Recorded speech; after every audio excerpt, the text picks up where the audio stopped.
After that unforgettable evening, an irresistible urge arose to relive the experience again and again, down to the tiniest detail.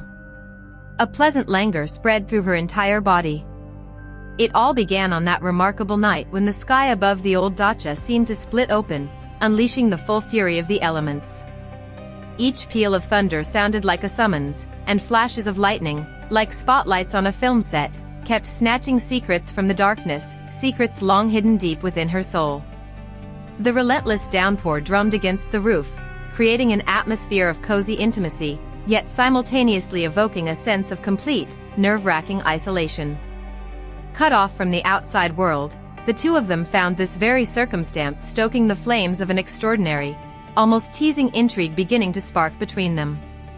In the fireplace, logs crackled lazily, casting whimsical shadows that danced like ancient spirits on the verge of emerging from oblivion, heralding something truly exceptional.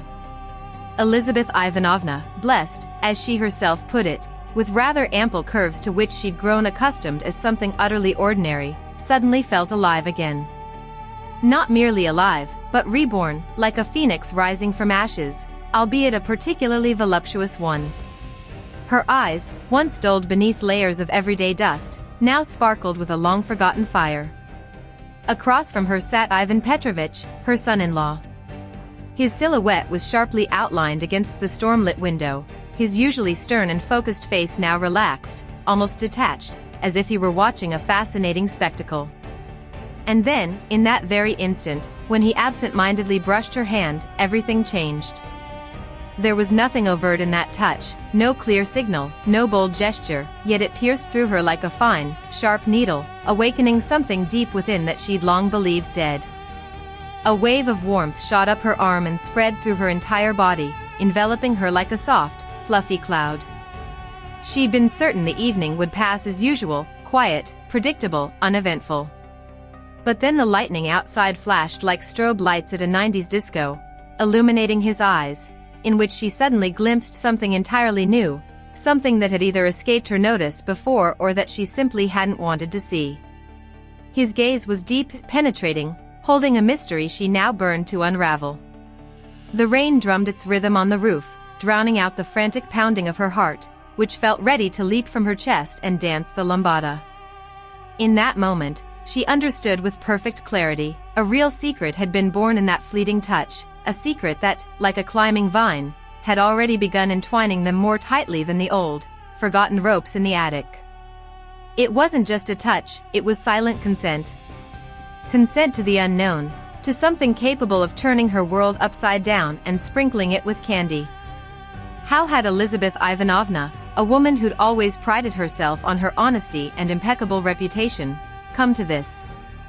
How could she now look her daughter Olga in the eye without revealing the smoldering fire within, without shattering the family painstakingly built brick by brick over so many years? These questions tore at her mind like sharp shards of glass. Yet she couldn't tear her eyes away from Ivan Petrovich. He sat so close she could almost feel the warmth radiating from his body like an invisible aura. His calm, confident presence acted on her like a gentle but powerful hypnotic spell. "Elizaveta Ivanovna," he said softly, almost tenderly, "you seem lost in thought." His voice pulled her from a deep trance. "The liqueur turned out well, wouldn't you say?" She nodded, striving to appear composed, though inside she trembled like an aspen leaf in a gale. "Yes, Ivan, absolutely magnificent. You've outdone yourself, honestly." He smiled, and that smile was unlike any she'd seen before. It held more than mere politeness. "Glad to hear it. You know, there's a saying, the best liqueur is made not just with berries, but with soul. And, of course, it tastes best in good company." His gaze lingered on her a fraction longer than propriety allowed, or so it seemed to her. Her heart hammered even harder, as if desperate to break free. "Good company is, of course, essential," she replied, trying to sound casual, though her voice came out hoarse. "But the main thing is for the liqueur to be strong, strong enough, well, you understand, to warm your mouth on a night like this. Right?" Ivan Petrovich tilted his head slightly. His eyes gleamed in the dim light like twin embers. Oh, it warms exceptionally well, and not just from the outside, Elizaveta Ivanovna.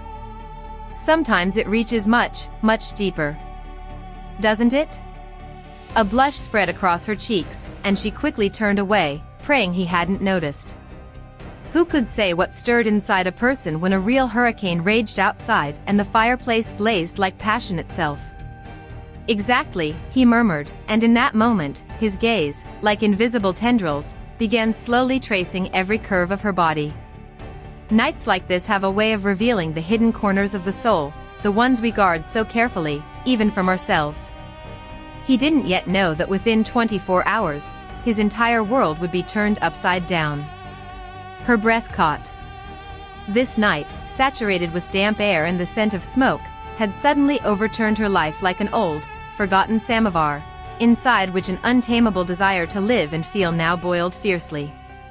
Everything she'd long kept buried had burst forth, scorching her from within. And with every fiber of her being, every cell in her body, she sensed this night was only the beginning of something monumental. They sat in silence, broken only by the steady patter of rain and the lazy crackle of the fire. Every breath seemed too loud, every glance, too long, almost indecent. Suddenly, Ivan Petrovich rose and walked to the fireplace to add another log. His movements were smooth and assured, and she couldn't help but admire him. Firelight played across his muscular back, outlined beneath the thin fabric of his shirt. In that instant, a fresh wave of warmth surged through her, not from the liqueur this time, but from something far more thrilling. "Are you cold, Elizaveta Ivanovna?" he asked, and something in his voice made her insides clench. It wasn't really a question about temperature, it sounded almost like a challenge. She shook her head, struggling to steady her runaway breath. "No, Ivan, not at all. Quite the opposite, actually, it's rather hot." She nearly choked on her own words. It was far too candid. But they'd slipped out like wild butterflies, beyond her control. A faint, knowing smile touched his lips, full of sly spark. "I see. Sometimes the fire in the hearth isn't the only source of warmth in the room, is it? Sometimes something else ignites, something far more untamed." He paused almost imperceptibly. His eyes slowly traced her figure, lingering on the full swell of her chest, so temptingly outlined by her wool sweater. And when that happens, no storm outside can frighten you, in fact, it only adds a certain spice. Her skin flushed as if hit by a sudden wave of heat. It was so brazen, so daring, and yet incredibly alluring. "Well, Ivan," she said, "as the saying goes, there's a grain of truth in every joke. And the older one gets, the more one learns to value real warmth, the kind that comes from within and warms the soul. If you know what I mean." She tried to sound stern, unapproachable, but her voice came out soft, pliant, like honey dripping slowly from a spoon. He stepped closer, and his shadow enveloped her like a soft, embracing blanket. She caught his scent afresh, distinctly masculine, mingled with cherry liqueur and a hint of wood smoke. The combination was intoxicating, as if she'd been invited to a feast of the gods. "And you, Elizaveta Ivanovna," he said, "clearly know a thing or two about real warmth. Not every woman can hold on to such fire within herself, such life force that practically crackles with energy." He reached out and lightly, almost weightlessly, touched her shoulder. An electric spark shot through her body, making her shiver. "Sometimes," he continued, "things that seem utterly out of reach are actually closer than we think. All you have to do is reach out, and I'll understand. Everything, without words." "Sometimes, Ivan," she whispered, her voice barely audible, "to reach out, you need to be sure there's no cliff ahead, no abyss with no way back." He smirked, and his eyes darkened, growing even deeper, more intriguing. "And sometimes, Elizaveta Ivanovna, to truly taste life, you have to risk stepping right to the edge, because that's where the most interesting things begin. And trust me, it's worth it." To her horror, and perhaps secret delight, she wanted it. Her life, always so orderly and predictable, like neatly arranged jars of pickles, now teetered on the brink of an abyss, and she felt herself irresistibly drawn toward the edge. It was like a thrilling, dizzying ride from which there was no turning back. Earlier that day, she and Ivan Petrovich had bustled around the dacha like two diligent ants at a grand community cleanup. Even in such mundane tasks, their shared effort had forged an almost mystical, invisible bond between them. She scrubbed shelves piled high with jars of cucumbers and jam, treasures of her culinary labor, each preserving summer sun and the sense of long-gone days. Her hands, accustomed to housework, moved deftly over the wood, while her thoughts fluttered like butterflies between memories and the strange, charged reality unfolding before her.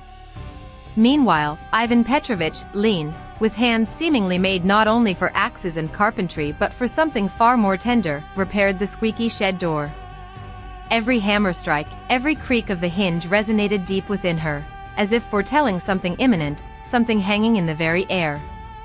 His movements were precise, confident, and watching him from the corner of her eye, she caught herself noticing something magnetic in his posture, in every gesture, something primal, alluring, like the call of the wild. As the sun dipped toward the horizon, it painted the sky in fiery gold, like a master artist adding final strokes to the canvas of the day, heralding twilight and the approaching storm. And not just the storm outside. By evening, when the lights flickered and died, plunging the room into cozy half-darkness, the tempest howled outside like Aunt Glasha from next door, furious she hadn't gotten her share of cherry jam for winter, piercing and demanding. At last, it was time to catch their breath. They settled comfortably by the stove, where flames danced cheerfully, casting whimsical shadows on the walls as if inviting them to a secret performance. The air was rich with the comforting scent of smoke and the sharp, sweet aroma of the cherry liqueur Ivan Petrovich had thoughtfully retrieved from the cellar. Its amber hue shimmered playfully in their glasses, promising warmth and deep relaxation. Each sip felt like a tiny, fleeting kiss spreading through her body, melting away the day's fatigue. Ivan Petrovich's low, slightly raspy voice sounded like a melody from an old, forgotten tape recorder, familiar yet capable of stirring both soul-deep trembling and gentle confusion. He spoke of his life, how he'd built this house himself, his deepest dreams, and, of course, the inevitable disappointments along the way. He didn't yet know that this very night would change his life forever.